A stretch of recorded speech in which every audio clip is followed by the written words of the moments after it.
In saying that The Dangers in My Heart is an overrated anime, I'm going to point out some of the flaws in narrative and especially how repetitive some of the episodes have been. Throughout these episodes, the same structure of story is repeated again and again, where Ichikawa causes a misunderstanding, then the couple are separated, and then there's a conflict as a result of this misunderstanding, and at the end, Yamada forgives him after an apology. Now, you might be saying that Soso no Frieren, which I like, is kinda repetitive as well, but the difference between Fern getting angry and Yamada getting angry is that the situations that Ichikawa finds himself in create such coincidental and contrived misunderstandings compared to the more narrative-driven misunderstandings that Stark finds himself in. It doesn't make for a compelling romantic comedy when that's one of the gimmicks that you're using. And speaking of gimmicks, this anime synopsis tells me that Ichikawa actually wants to kill Yamada, and that's never mentioned again except in passing and never becomes an important plot point in the future except till the end, which we'll talk a bit about later. Now, I'll caveat these bits of criticism by also highlighting that The Dangers in My Heart is a very cute anime. I'm not denying that. And the relationship dynamic between Ichikawa and Yamada is one that I am very personally invested in. Not to mention that there are actually some really standout moments from the second season that break the narrative pattern I've previously mentioned, and that the Ichikawa from episode 1 is basically unrecognizable. From this really awkward and socially inept kid to now expressing his feelings and wanting to fight for the girl that he loves. So super relatable, and as I've said in a previous video, the reason why I have a personal attachment to this show is that Ichikawa was literally me as a young high schooler. However, my contention here is that do all of these good things and personal reasons to like this anime outweigh the bad of this show? And is it so good that it deserves a spot in the top 50 on my anime list, or for that matter, is The Dangers in My Heart a ranked 23 anime? Oh, also spoilers, by the way, for all the anime mentioned in this video, you've been warned. So coming now to my main criticism of the series is that it's got the sexual energy of a 13-year-old, and I can already hear you in the comments saying, oh, podcast on, I think that's the point of this anime, in it, because considering he is actually a 13-year-old. But if you are to compare this show with the other romance anime that are ranked lower than The Dangers in My Heart, like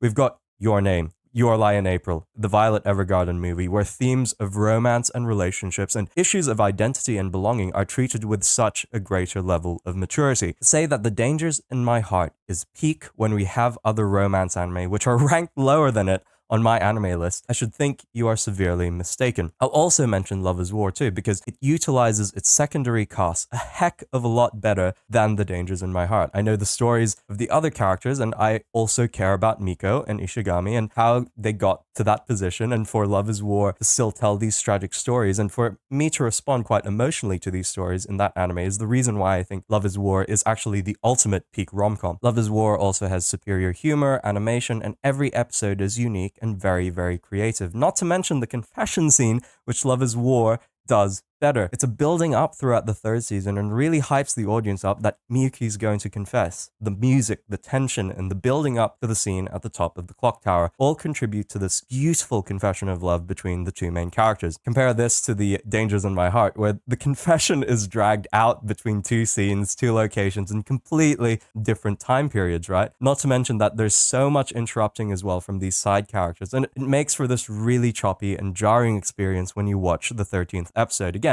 it's really cute, and I love the level of emotion displayed by Ichikawa really pouring his heart out. But is it peak? Compared to the other romance anime, unfortunately, it doesn't play out at the level of its peers. So looking at Violet Evergarden, again, the confession scene is far superior as they both run to each other upon realization of their feelings. Animation's also way higher quality, and Violet Evergarden pays much more attention to the level of detail in each episode. And here comes my rant about the rankings, because it's ranked 27 compared to Danger in My Heart ranked 20. I'm really miffed about Your Name and Your Lie in April being ranked at like 29 and bloody 75 for Your Lie in April, because the portrayal of division and the emotional response one has when viewing each piece of media is far more impactful and far more developed in the treatment of its themes compared to The Dangers in My Heart. So I'll make this super clear. If you love this anime, I'm not knocking you down for it, because I absolutely adore these main characters too, but to claim that The Dangers in My Heart is peak romance when we've got plenty of other contenders which deal with the same matters at a much higher quality and at a much higher level is mistaken. With that, if you do disagree with me, please let me know why you do in the comments and give me your reasons why some of the alternatives I've granted the title of peak romance to are in fact not. So of course I stand by Love is War, which I do think fits the description of peak romance, and you can find my reasons why I think so listed in the video here.